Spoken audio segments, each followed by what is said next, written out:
మళ్ళీ ఇంకొక lunch box recipe capsicum rice. మనకి పొద్దునే పిల్లలకి ఇలాంటి ఫ్లేవర్ రైస్లు చేసిస్తే హాయిగా ఉంటుంది.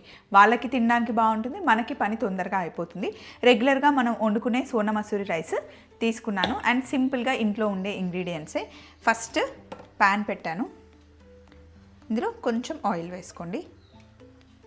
సన్నగా తరిగి పెట్టుకున్న పచ్చిమిర్చి కొంచెం, అలాగే సన్నగా తరిగి పెట్టుకున్న ఉల్లిపాయ ముక్కలు వేసుకోండి. ఉల్లిపాయలు లేకపోయినా కూడా చేసుకోవచ్చు, కొంతమంది ఇష్టపడరు కదా, వద్దు అనుకుంటే వేసుకోకండి, డైరెక్ట్గా క్యాప్సికమ్ వేసేయండి.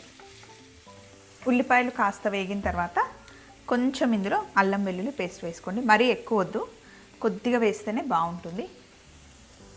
అలాగే కాస్త పసుపు వేసి పచ్చివాసన పోయేంత వరకు ఫ్రై చేయాలి. ఫ్రై అయిన తర్వాత ఇప్పుడు నేను సన్నగా క్యాప్సికమ్ని కట్ చేసి పెట్టుకున్నాను.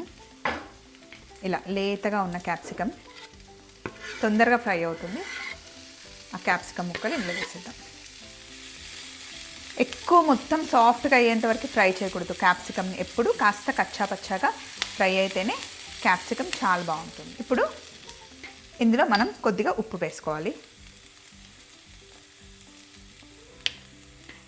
అయితే రైస్ చేసేటప్పుడు ఏంటి అంటే మన ఇంట్లో ఏదైనా పల్లి పొడి అన్నా, కొబ్బరి పొడి అన్నా, గన్ పౌడర్స్ ఏమైనా ఉంటాయి కదా, వీటిని ఇందులో వేసుకుంటే చాలా బాగుంటుంది. నా దగ్గర కొబ్బరి పొడి ఉంది, ఇందులో పల్లీలు కూడా ఉన్నాయి కాబట్టి నేను ఇలా వేస్తున్నాను. ఇన్ కేస్ ఈ పౌడర్ మీ దగ్గర లేకపోతే ఒకసారి తెచ్చుకొని ట్రై చేయండి. ఆ పౌడర్తో రైస్ చాలా బాగుంటుంది.